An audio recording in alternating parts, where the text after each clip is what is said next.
vamos falar sobre a pensão por morte. A pensão por morte, ela é um benefício que foi bastante alterado pela Emenda Constitucional 103 de 2019. Então, tivemos aí muitas alterações no que diz respeito ao valor das cotas, aos dependentes, ao tempo de duração do pagamento do benefício e das cotas por dependentes. Essas previsões, essas alterações, elas constam do artigo 23 da Emenda Constitucional 103 de 2019, então lá a gente consegue perceber que esse benefício foi um dos benefícios que teve bastante alteração na reforma da Previdência. A contingência desse benefício é ser dependente de segurado falecido. Então, é necessário que a pessoa seja dependente de segurado falecido. A regra é que o falecido mantenha a qualidade de segurado na data do óbito para que nasça a relação jurídica entre dependentes e INSS, né? Ou seja, só vai ser possível a gente pensar na concessão do benefício de pensão por morte se o falecido, no momento ali da data do óbito, se ele mantinha a qualidade de segurado. Se ele não mantinha a qualidade de segurado, não há que se falar na concessão desse benefício. Então, perdida a qualidade de segurado, não há direito à pensão por morte. A regra, ela tem algumas exceções. A primeira delas está prevista no parágrafo 2º do artigo 102 da Lei 8.213, que vai dispor que se antes de perder a qualidade de segurado, o falecido cumpriu todos os requisitos para obtenção de aposentadoria, então os dependentes terão direito à pensão por morte. Então, nessa regra, fica bem claro aí, se a gente for pensar na concessão, na possibilidade de concessão de aposentadoria para o falecido, então, de repente, o falecido ele tinha direito à concessão de aposentadoria, mas ele não requereu, e em não requerendo, em princípio, os dependentes dele não teriam direito à pensão por morte. Mas, diante disso, ele preenchendo os requisitos para a aposentadoria, então, os dependentes poderão aí ter direito à pensão por morte. Uma regra parecida também se encontra no artigo 3º, parágrafo 1º da Lei 10.666, de 2003, e é uma regra de importância bem razoável, que ela vai falar que a pessoa que tinha direito à aposentadoria por idade, né, então, se o falecido ele tinha direito à aposentadoria por idade, então, também os dependentes dele nessa situação vão ter direito ao reconhecimento do benefício de pensão por morte. Então, nas duas situações aí, eu estou pensando, vamos dizer assim, de maneira genérica, em aposentadorias, se o falecido preencheu requisitos para obtenção de qualquer aposentadoria, então ele tem direito, quem tem direito são os dependentes dele vão ter direito à pensão por morte. No mesmo sentido, a gente tem aí a súmula 416 do STJ, que vai dizer: é devida a pensão por morte aos dependentes do segurado que, apesar de ter perdido essa qualidade, preencheu os requisitos legais para a obtenção de aposentadoria até a data do seu óbito. Carência, próximo ponto, então, aqui que nós vamos analisar é a carência. Independe de carência. A pensão por morte é um benefício que não exige a carência, conforme dispõe o artigo 26, inciso 1 da Lei 8.213. Cálculo da RMI. Aqui nós temos um ponto que sofreu bastante alteração em relação em razão da reforma da Previdência. Anteriormente, nós tínhamos que o benefício, o coeficiente era de 100%. Então, era simples, o cálculo, o coeficiente era de 100%.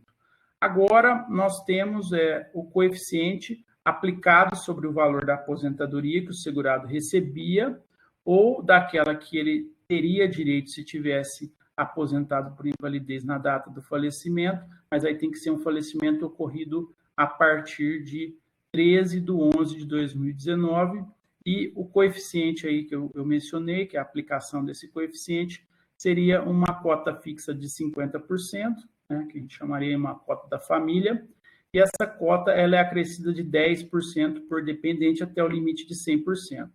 Então, como é que funciona isso? Explicando aí melhor.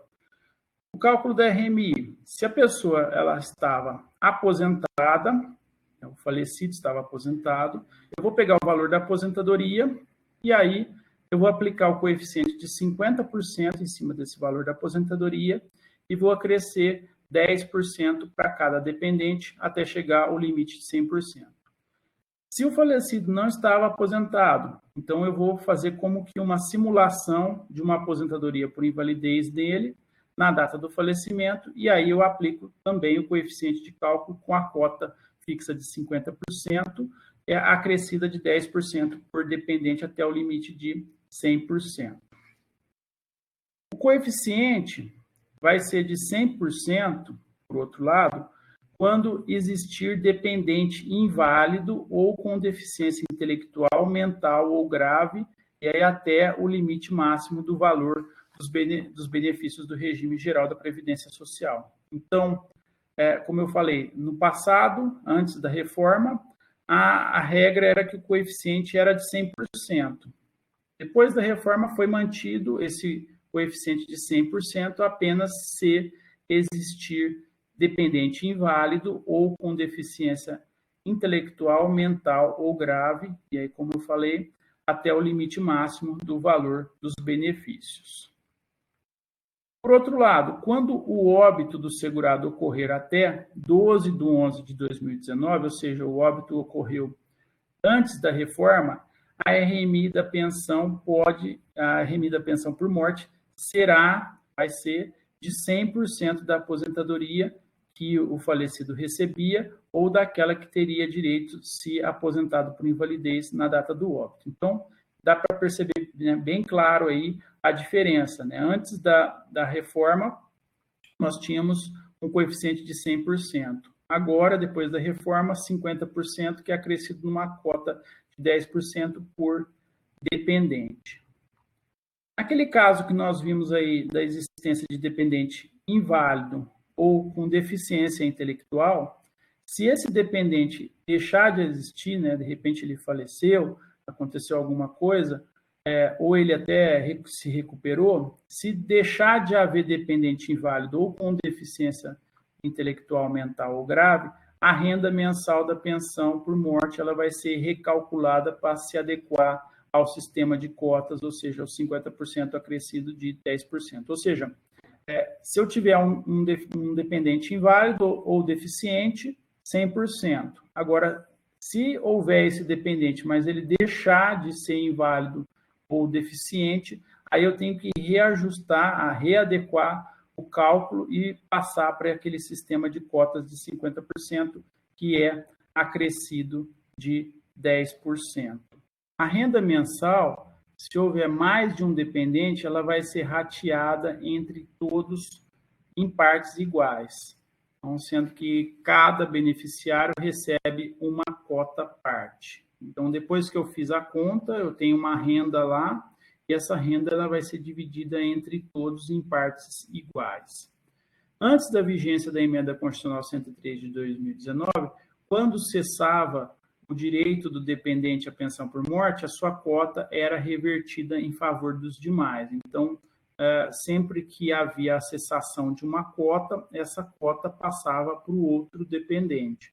Agora, em razão do artigo 23, parágrafo 1º da Emenda Constitucional 103 de 2019, as cotas por dependente, elas cessarão com a perda dessa qualidade e não serão reversíveis para os dependentes remanescentes, ou seja, preservando-se aí o valor de 100% quando o número de dependentes for igual a ou superior a 5.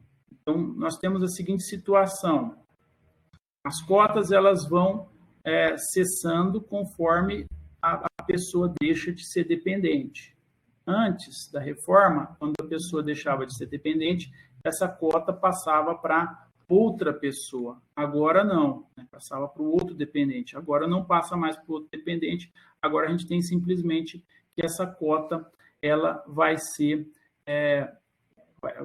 que o valor total, né, vai ser reduzido, mas vai se preservar o valor de 100% quando o número de dependentes for igual ou superior a 5.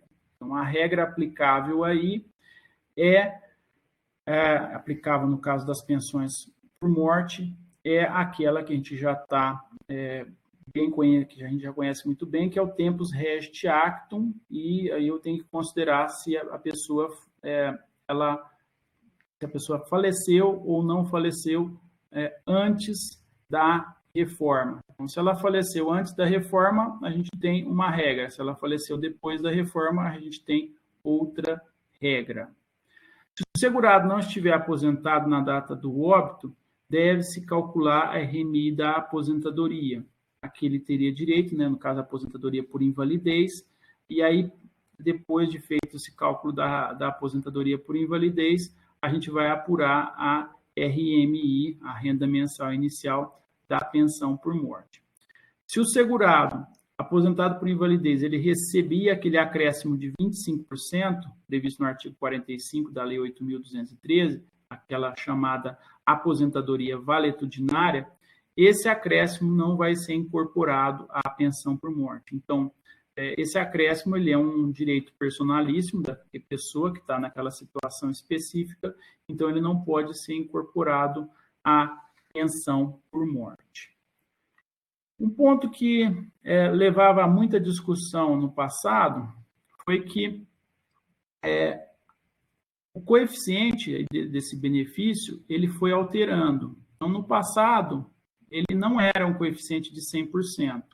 Antes, ele era um coeficiente num valor menor que 100%, depois ele passou a ser 100%, e agora nós temos novamente um coeficiente inferior a 50%, que, como eu falei, inferior a 100%, que, como eu falei, é 50%, uma cota da família, mais 10% por dependente.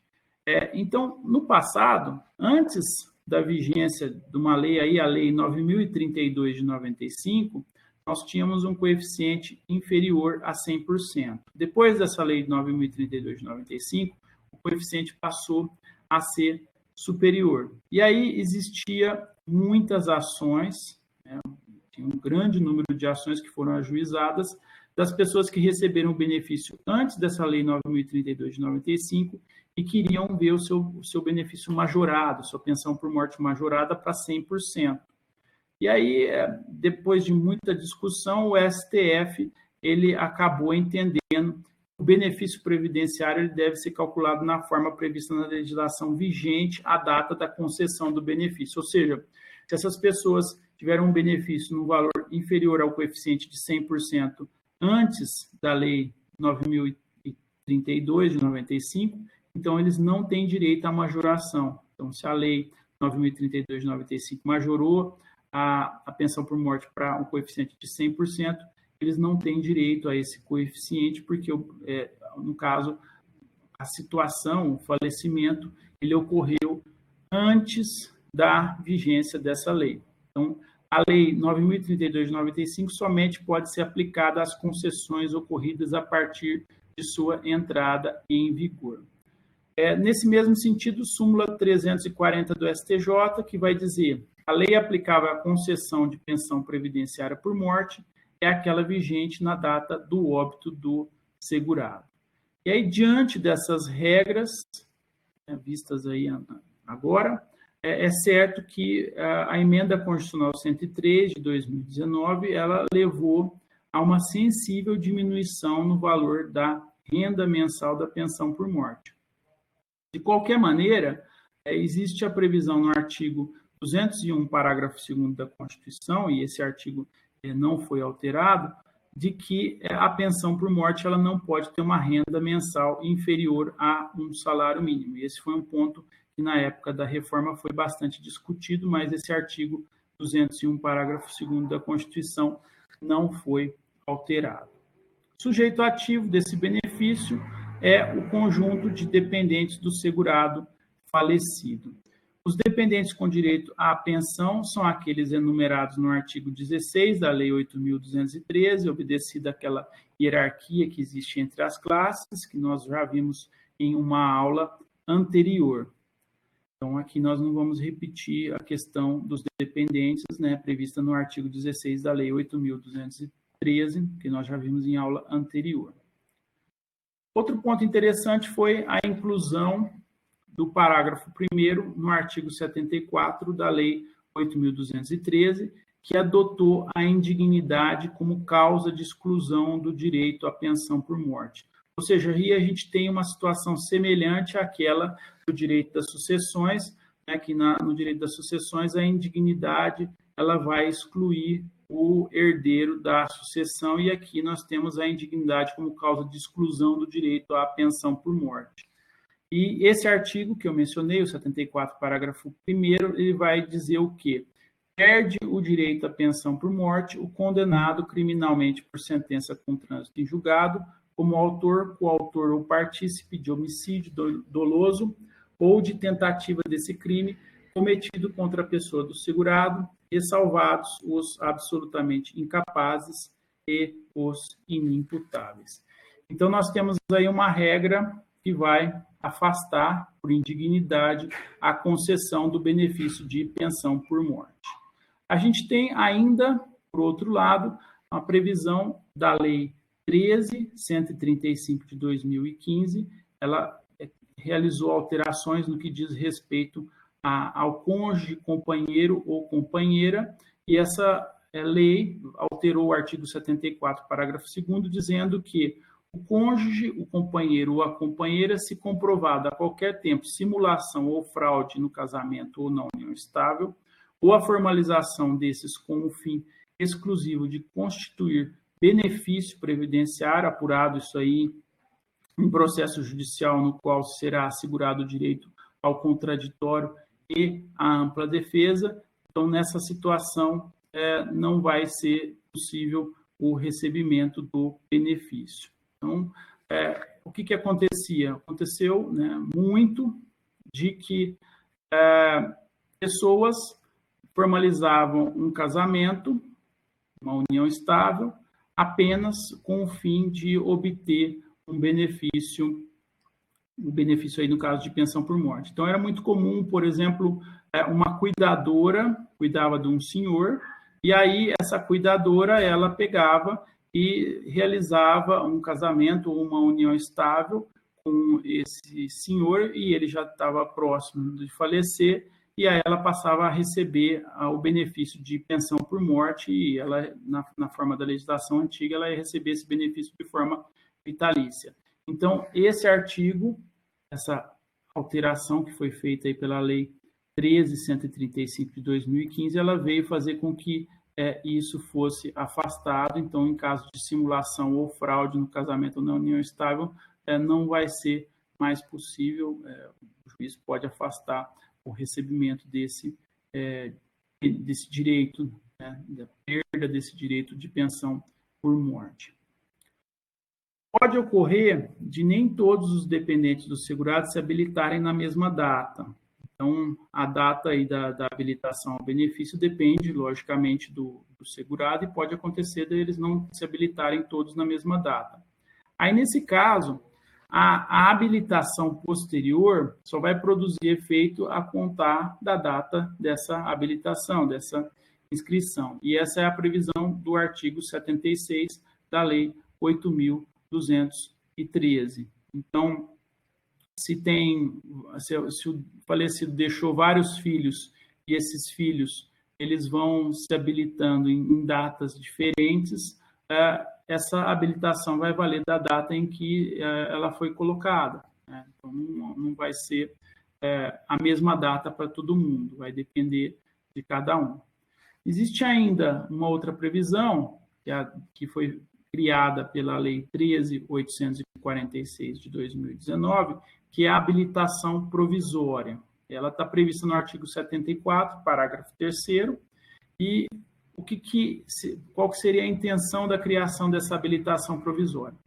Acontecia muito do segurado, de alguns segurados terem já se habilitado, eles estão recebendo o benefício, e aí, de repente, tem algum dependente, não, melhor dizendo, não é segurado, é algum dependente, que vem se habilitar, pretende se habilitar posteriormente. Então, imagina aí, a gente tem vários dependentes recebendo já o benefício e quer se habilitar posteriormente. E aí, para isso, ele tem que comprovar, né, a situação ali dele de dependente. E se ele não fizer a comprovação dessa situação de dependente, então não vai ser possível a habilitação. E aí, diante dessa situação, o INSS ele continuaria pagando para os dependentes que já estavam ali habilitados, e no final do processo, poderia acontecer desse dependente que está tentando se habilitar, ganhar o processo, e aí o INSS tinha que pagar para ele também, ou seja, geraria um prejuízo. Então, a Lei 13.846, de 2019, ela criou a habilitação provisória, conforme dispõe aí o artigo 76, parágrafo 3º, com essa finalidade, né, de evitar que haja prejuízos para o INSS com uma habilitação judicial posterior. E aí, essa disposição legal ela vai dizer o seguinte: ajuizada a ação judicial para reconhecimento da condição de dependente, este poderá requerer a sua habilitação provisória ao benefício de pensão por morte, exclusivamente para fins de rateio dos valores com outros dependentes, vedado o pagamento da respectiva cota até o trânsito em julgado da respectiva ação, ressalvada a existência de decisão judicial em sentido contrário. Separação de fato. Se, no caso de uma separação de fato, a pessoa que se separou, ela recebia pensão alimentícia, então ela vai concorrer em igualdade de condições com os dependentes da primeira classe. Ou seja, não vai precisar provar sua dependência econômica, que no caso ela seria presumida, e a previsão é do artigo 76, parágrafo 2º. Com relação à renúncia aos alimentos na separação judicial, existe aí uma súmula, a súmula 336 do STJ, e ela dispõe que a mulher que renunciou aos alimentos na separação judicial tem direito à pensão previdenciária por morte do ex-marido, comprovada a necessidade econômica superveniente. Porque essa súmula ela já existe aí há algum tempo, ela agora está, de certa maneira, em conflito com o que dispõe a Lei 13.846, de 2019, que incluiu o parágrafo 3º no artigo 76, dispondo o seguinte: na hipótese de o segurado falecido estar, na data de seu falecimento, obrigado por determinação judicial a pagar alimentos temporários a ex-cônjuge, ex-companheiro ou ex-companheira, a pensão por morte será devida pelo prazo remanescente na data do óbito, caso não incida outra hipótese de cancelamento anterior do benefício. Então, a lei ela vai fazer o quê? Em razão dessa nova disposição, ela vai vincular a duração do benefício ao prazo de pagamento da pensão alimentícia. A pensão alimentícia, a gente sabe que atualmente é bem comum se fixar um prazo de pagamento dessa pensão alimentícia para o ex-cônjuge ou ex-companheiro, e ela é uma previsão, né, que decorre aí do direito civil. Então, é o direito previdenciário que vai acompanhar o direito civil. Então, no direito previdenciário, o limite para o recebimento dessa pensão por morte vai estar relacionado com o limite do recebimento da pensão alimentícia prevista pelo direito civil. Então, aqui a gente tem uma nova previsão que limita o período aí que vai se receber esse benefício. Depois nós vamos passar a falar agora do termo inicial do benefício de pensão por morte. Então, existem aqui algumas regras. Vale inicialmente observar que, no que diz respeito a filhos menores de 16 anos, então nós temos uma alteração. e esses filhos menores eles vão ter direito a receber desde a data do óbito, se eles fizerem um requerimento até 180 dias. Ou seja, eu tenho um filho menor de 16 anos. O requerimento para receber o benefício desse filho foi feito dentro do prazo de 180 dias, contado da data do óbito. Então, se isso aconteceu, esse filho menor vai ter direito de receber o benefício desde o óbito. E esse prazo aí, ele foi estabelecido pela Lei 13.846 de 2019, então, logicamente, ele vai ser um prazo que vai valer a partir dessa lei. Então, se o óbito aconteceu antes dessa lei, nós vamos ficar na regra anterior. Se o óbito aconteceu depois dessa lei, então nós ficamos aqui nessa regra que prevê o prazo de 180 dias, em conformidade aí com o disposto no artigo 74, inciso 1 da Lei 8.213. Antes, o que acontecia? Se os filhos menores, né, estivesse diante aí de filhos menores de 16 anos, o prazo não corria, a gente não teria prescrição. Então, era esse que era o entendimento jurisprudencial. Dizia-se que não corria o prazo, era imprescritível, então, enquanto eles fossem filhos menores de 16 anos, a gente estava diante de imprescritibilidade. Depois, uma outra situação é a situação, não para os filhos menores de 16, mas para os demais segurados. Os demais segurados, eles têm um prazo menor, o prazo é de 90 dias, então, do óbito, eles têm até 90 dias para fazer o requerimento, e se eles fizerem isso dentro desse prazo, o que vai acontecer é que eles vão ter direito ao benefício desde a data do óbito. Isso está em conformidade com o artigo 74, inciso 1 da Lei 8.213. Depois nós temos ainda uma outra hipótese, que é o recebimento da data do requerimento quando esgotados os prazos anteriores. Ou seja, a gente tem um prazo de 180 dias para os filhos menores de 16 anos e um prazo de até 90 dias para os demais segurados. Se for ultrapassado esse prazo, eles não vão ter direito ao recebimento do benefício desde a data do óbito, mas sim eles vão ter direito ao recebimento desde a data do requerimento administrativo.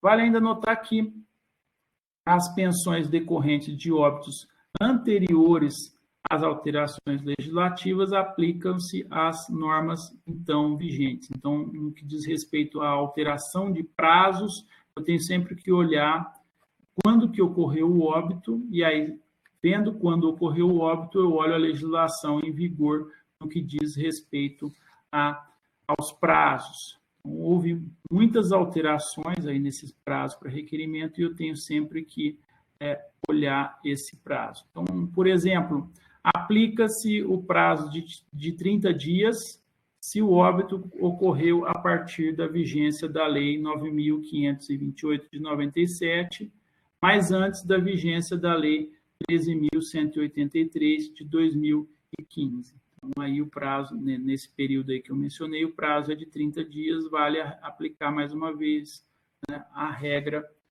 do tempus regit actum. Outra situação que nós temos é no caso de morte presumida. Né? No caso de morte presumida, o benefício ele vai ser recebido da decisão judicial. Então, vale aqui notar que, para fins previdenciários, a morte presumida ela não se confunde com a declaração de ausência, que é um Instituto do Direito Civil. A morte presumida ela deve ser declarada pela autoridade judicial competente, que, no caso, para fins previdenciários, vai ser o juiz da causa previdenciária. Então, eu não vou ficar dependendo de uma declaração de ausência do direito civil para ter essa morte presumida para o direito previdenciário. Então, o próprio juiz previdenciário vai declarar essa morte presumida e, na data da decisão judicial, é que vai ser recebido o benefício. Não é a data da publicação dessa decisão e nem do trânsito em julgado, mas sim a data da decisão. Isso está previsto no artigo 78 da Lei 8.213. É uma situação aqui um pouco rara, né? Eu trabalho já há bastante tempo com essa matéria e até hoje eu julguei somente um caso em que havia uma discussão aí, um problema relacionado com morte presumida. Então, é bastante difícil isso acontecer. Se o segurado reaparecer, nesse caso de morte presumida, o pagamento do benefício cessará imediatamente. E os beneficiários não serão obrigados a devolver os valores, salvo se comprovado que agiram de má-fé, e a previsão está no artigo 78, parágrafo 2º da Lei 8.213. Se a gente estiver diante de requerimento judicial, então, vamos analisar agora o termo inicial na esfera judicial. Primeira situação seria a data da citação, quando não tiver sido feito requerimento administrativo. Então, vamos imaginar aí que o juiz, por algum motivo, aceitou que o processo tramitasse sem um requerimento administrativo, e não havendo requerimento administrativo, a data em que o benefício vai ser pago vai ser a partir da data da citação. Situação diferente é se houve um requerimento administrativo e esse requerimento administrativo, aí ele pode ter sido feito ou não feito dentro do prazo que foi mencionado ali de 180 ou 90 dias, e foi indeferido. Aí, nessa situação, se houver um ingresso de uma ação judicial, eu tenho que olhar ali se foi feito dentro ou não foi feito dentro dos 180 ou 90 dias. Se o requerimento administrativo que foi indeferido foi feito dentro do prazo, então, se o processo for julgado procedente, ele vai ser dado o benefício desde a data do óbito. Agora, se foi feito o requerimento administrativo posteriormente a esse prazo, que eu mencionei, de 180 ou 90 dias, que a gente já viu, aí nessa situação, então, o benefício ele não vai ser devido desde a data do óbito, mas sim vai ser devido desde a data do requerimento administrativo. Termo final. Sendo dividido em cotas, em razão do número de dependentes, cada cota vai ser extinta individualmente. Então, como nós sabemos, se há um número de dependentes, então se tem 2, 3, 4 dependentes, nós vamos ter cotas e essa cota vai ser extinta individualmente. Então, cada dependente vai ter sua cota extinta em determinado momento. Então, a cota ela pode ser extinta pela morte do pensionista, essa é uma situação. Depois nós temos outra, para o filho, a pessoa, a ele equiparada, ou o irmão de ambos os sexos, ao completar 21 anos de idade, salvo se for inválido ou tiver deficiência intelectual ou mental ou deficiência grave. Então, como regra, o filho ele vai receber até os 21 anos. Já vimos que não é possível prorrogar esse recebimento para depois dos 21 anos, como acontece no direito de família, que é possível prorrogar até o filho concluir um curso superior. Então, não dá para prorrogar, por exemplo, até os 24 anos de idade. Aqui no direito previdenciário isso é limitado, fica até os 21 anos. Então, completou 21 anos, a gente tem um termo final desse benefício que esse filho recebia e essa cota ela vai ser extinta.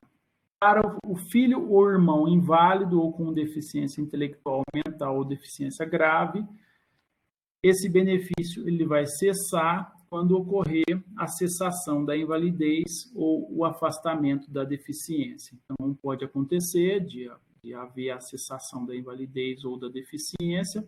A gente pode até pensar em alguma situação, algum desenvolvimento tecnológico que faça cessar essa invalidez ou essa deficiência, e aí, ocorrendo essa cessação, a gente tem o termo final, o benefício para essa pessoa que estava nessa situação. Depois, nós vamos falar agora sobre o cônjuge, companheiro ou companheira. Então, vamos ver aqui como é que vai cessar o benefício, como é que vai ser o termo final do benefício para o cônjuge, companheiro ou companheira. Então, nós vamos ter a seguinte situação. A primeira delas é, se for inválido ou com deficiência, pela cessação da invalidez ou pelo afastamento da deficiência, respeitados os períodos mínimos, aí então eu estou falando em períodos mínimos porque se houver essa invalidez ou essa deficiência, é possível que se faça exames periciais para ver se isso se mantém. Então, respeitados os prazos aí para a realização desse exame pericial, esse benefício vai cessar quando cessar a invalidez ou a deficiência. Agora, essa pensão por morte, para a pessoa que tem, o cônjuge ou companheiro que é inválido ou deficiente, ela seria uma pensão por morte vitalícia, diferente da pensão por morte que vai valer para as outras situações de cônjuge ou companheiro. Então, quando eu estiver diante de invalidez ou deficiência, a gente vai pensar numa pensão por morte que vai ser vitalícia, e ela vai ser vitalícia, então, até o momento em que cessar a invalidez ou a deficiência.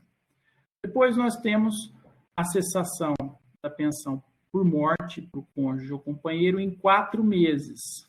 Quando é que vai cessar em 4 meses? Ou seja, ele vai receber só 4 meses. Se o óbito ocorrer sem que o segurado tenha vertido 18 contribuições mensais ou mais, ou se o casamento ou união estável tiverem sido iniciados em menos de 2 anos antes do óbito do segurado. Então, nós temos aí esses requisitos.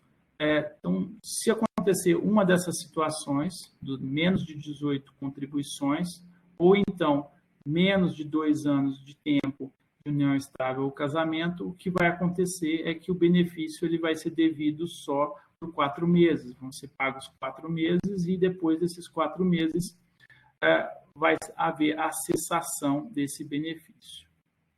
Depois, se a gente tiver numa situação em que houver mais de 18 contribuições e também for ultrapassado esse tempo de casamento ou de união estável de 2 anos, então aí o benefício ele não vai mais cessar em 4 meses, mas sim a gente vai ter períodos discriminados no artigo 77, inciso 5º. Então, eles vão ser fixados, esses períodos aí, de acordo com a idade do beneficiário, do dependente, na data do óbito do segurado. E esses requisitos, então, eles são, em realidade, cumulativos, ou seja, eu preciso ter pelo menos 18 contribuições e a pessoa tem que estar casada por pelo menos 2 anos, ou em união estável por pelo menos 2 anos, e aí se ela preencher esses requisitos cumulativos, então vamos aplicar a tabela aí, a gente pode falar que é uma tabela do artigo 77, inciso 5º, que vai dizer o seguinte: se a pessoa tiver menos de 21 anos na data do óbito, um dependente tem menos de 21 anos na data do óbito, ele vai receber a pensão por morte por 3 anos. Dependente entre 21 e 26 anos, vai receber a pensão por morte por 6 anos. Dependente entre 27 e 29 anos, recebe pensão por morte por 10 anos. Entre 30 e 40 anos, recebe por 15 anos. Entre 41 e 43 anos, recebe por 20 anos. E se o dependente tiver 44 anos ou mais, então, só assim, só nessa situação, a pensão vai ser vitalícia. Então, vejam que agora a pensão ela vai ser vitalícia quando o cônjuge ou companheiro tiver 44 anos ou mais na data do óbito do segurado, que for o instituidor do benefício. Se o óbito do segurado instituidor decorrer de acidente de qualquer natureza, ou de doença profissional ou do trabalho, aí nessa situação não é necessário o preenchimento daqueles 2 requisitos, ou seja, o recolhimento de 18 contribuições mensais e a comprovação dos 2 anos de casamento ou de união estável na data do óbito. Então, no caso aí em que há acidente de qualquer natureza ou doença profissional ou do trabalho, a gente vai entrar nessa tabela, mesmo que não haja o preenchimento daqueles 2 requisitos do recolhimento de mais de 18 contribuições ou mais de 2 anos de casamento ou união estável. Depois, nós temos ainda a cessação do benefício por comprovação a qualquer tempo de simulação ou fraude no casamento ou na união estável, ou a formalização desses com o fim exclusivo de constituir benefício previdenciário. Isso vai ser apurado em processo judicial, no qual vai ser assegurado o direito ao contraditório e à ampla defesa. Então, se a gente estiver diante de uma situação de simulação ou fraude, e aí isso for descoberto, esse casamento ou essa união estável não vão dar direito a receber a pensão por morte. Por fim, vale mencionar que, extinta a cota do último pensionista, aí a pensão por morte ela vai ser encerrada, e isso é o que prevê o artigo 77, parágrafo 3º da Lei 8.213.